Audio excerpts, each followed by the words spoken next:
Well, I guess the only, and I really mean only, silver lining of today's events was that I got to practice my now perfected white guy surprised gif. Because trust me, there were plenty of opportunities. There he is.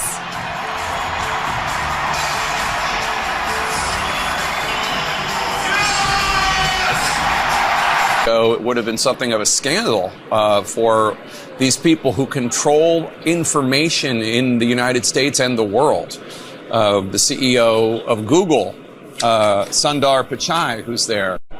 And I just want to say thank you for making it happen. Thank you.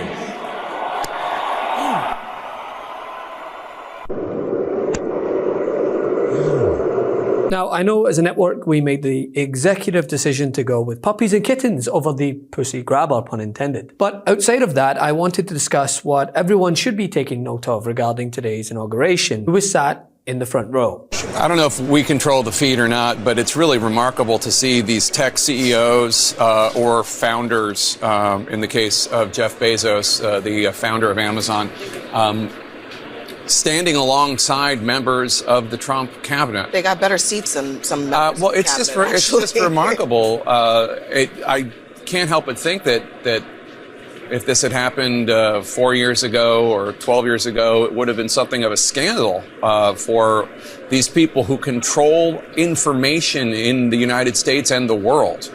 The CEO of Google, Sundar Pichai, who's there, as well as Bezos, the founder of Amazon, and Tim Cook, the CEO of Apple, and Elon Musk from X, and not to mention all the federal contracts he has with because of SpaceX, all of them standing amidst members of the president's would-be cabinet, not yet confirmed. And these are a group of people.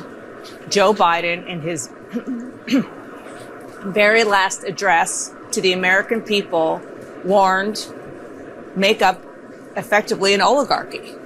And for people who don't know what an oligarchy is it is the idea of wealthy individuals, often business owners in the private sector, who essentially have control over the government as a result of their wealth. That's right, the most exclusive seats at President Donald Trump's inauguration on Monday were reserved for the powerful tech CEOs who also happen to be, among the world's richest men. This is a stark shift from tradition, especially for a president who has characterized himself as the champion of the working class. Yes, that's right, the billionaire said that. Succession didn't work that way, right?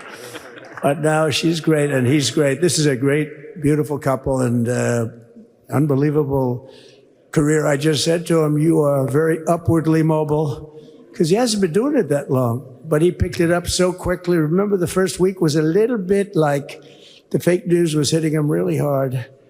And I said, ooh, this may be tough, but after that, it was smooth sailing for him. He took on everybody. He took on the meanest.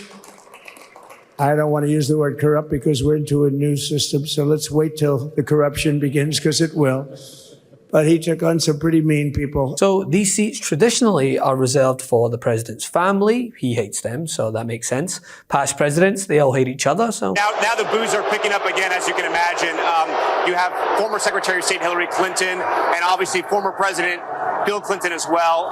The crowd here is getting a little more raucous as it's filling out. About 20,000 inside of the Capitol real time, and how sort of MAGA world is watching. Big boos right now, as you can imagine. I don't know if you guys can hear it over my mic, but boy, is that striking. Former President Obama, former President Obama, getting a resounding, as we would say in New York, a Bronx cheer here. I have to wonder if this is setting the tone. But look, these are the loyal supporters, today. And other honored guests, but who was in the front seat ahead of his own cabinet picks? Meta CEO Mark Zuckerberg, Google CEO Sundar Pichai, and of course Elon Musk, Amazon CEO Jeff Bezos, and his fiancée Lauren Sanchez. But don't take it from me, take it from Zuck, who made sure to double check that she was in attendance. I don't know if we control the feed or not, but it's really remarkable to see these tech CEOs or founders, in the case of Jeff Bezos, the founder of Amazon, standing alongside members. They come and go. Some elections are, important, some are not. But this one, this one really mattered. And I just want to say thank you for making it happen. Thank you.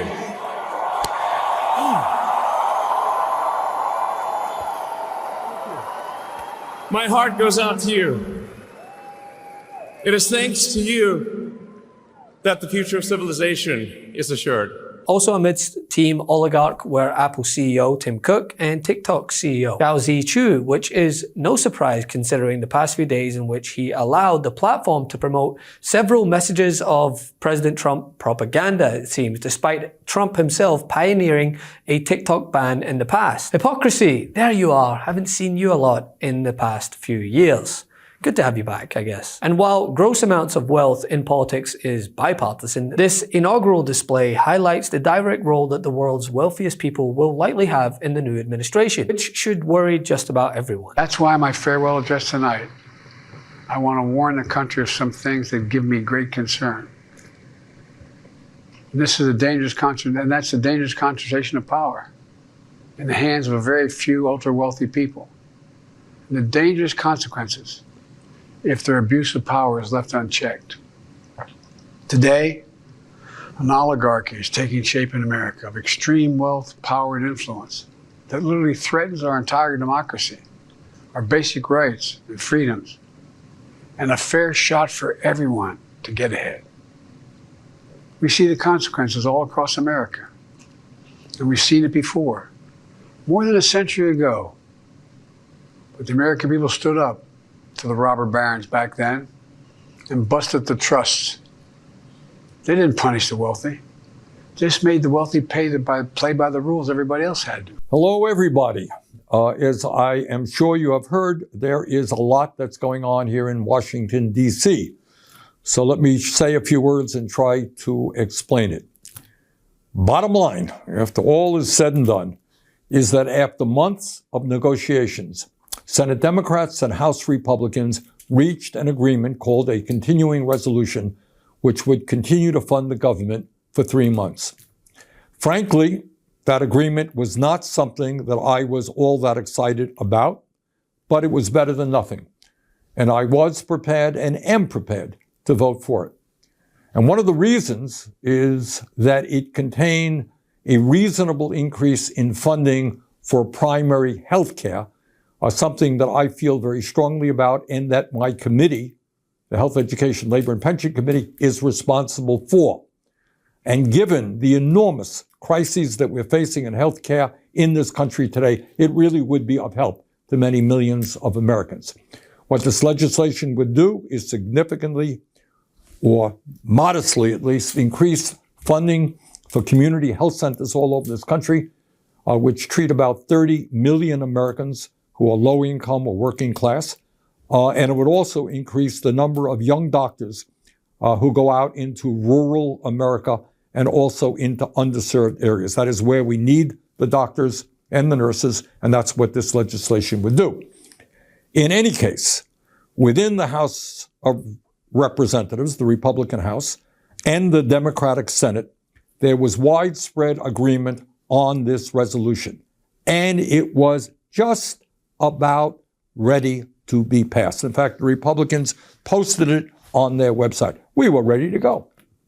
But then, out of nowhere, the wealthiest man in the world, Elon Musk, began tweeting his opposition to this legislation. In fact, he was very blunt about it. He told Republicans that if they voted for this proposal, which they had already agreed to do, he would take out his wallet and spend as much money as it took to defeat them in primaries and drive them out of office. You got that? Take a deep breath and appreciate what's going on here.